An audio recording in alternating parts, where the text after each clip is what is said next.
Hi friends, దొండకాయ కార్బుంది fry ఎలా చేయాలో చూద్దామండి.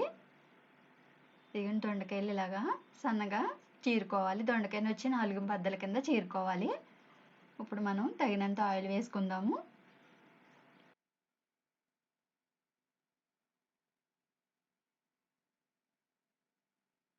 ఇలా తగినంత ఆయిల్ వేసుకోండి. ముందు వెల్లిపాయలు వేపుకుందాము.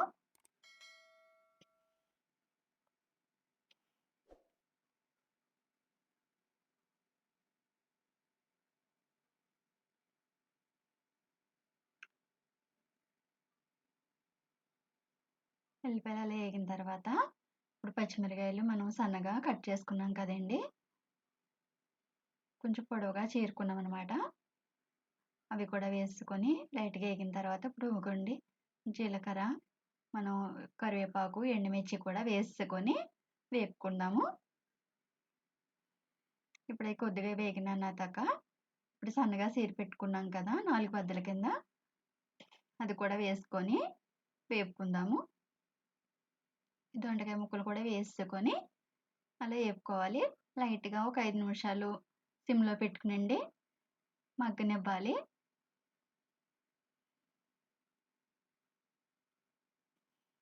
ఒక 5 నిమిషాల తర్వాత మనం కొద్దిగా పసుపు వేసుకొని తర్వాత కొంచెం సాల్ట్ కూడా, తగినంత సాల్ట్ కూడా వేసుకొని మనం మళ్ళీ వేపుకుందాము.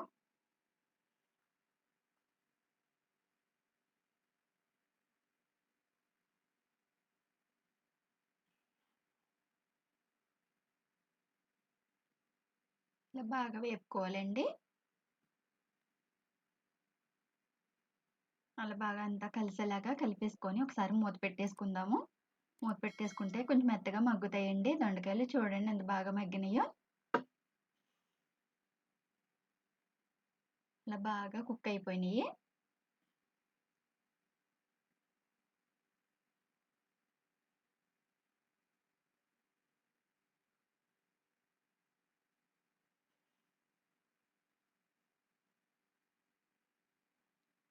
ఇలా బాగా వేపుకోవాలండి.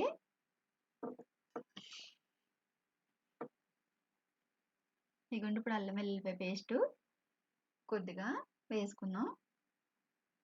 అల్లం వెల్లుల్లి పేస్ట్ వేసుకుంటే టేస్ట్ బాగుంటుందండి.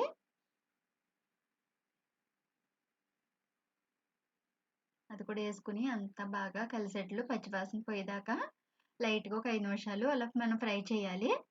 చేసిన తర్వాతే ఇది మళ్ళీ మనం ఈ దొండకాయ ముక్కలన్నీ కూడా మగ్గినాయి కదా, ఇప్పుడు మనం ఈ కారబూందీ వేసేసుకోవాలి. వేసుకుని అది కూడా బాగా ఫ్రై చేయాలి. నేను అల్లం వెల్లుల్లి పేస్ట్ వేసాక ఒక 5 నిమిషాలు అలా లైట్గా సిమ్లో పెట్టి అలా వేపుతూ ఉన్నానండి.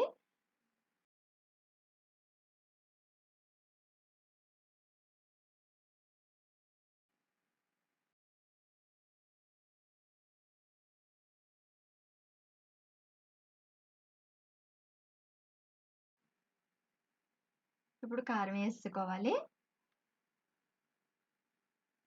మనం బూందీ వేసాక కూడా ఒక 2 నిమిషాలు అలా ఉండనివ్వాలండి. నచ్చితే లైక్ చేయండి ఫ్రెండ్స్, సబ్స్క్రైబ్ చేసుకోండి. మన ప్రియా ఫుడ్ ఛానల్ని ఆదరించండి ఫ్రెండ్స్. కారం వేసిన తర్వాత అండి బాగా ఫ్రై చేసుకోవాలి. 2 నిమిషాలు అలాగా వేపుతూనే ఉండాలన్నమాట.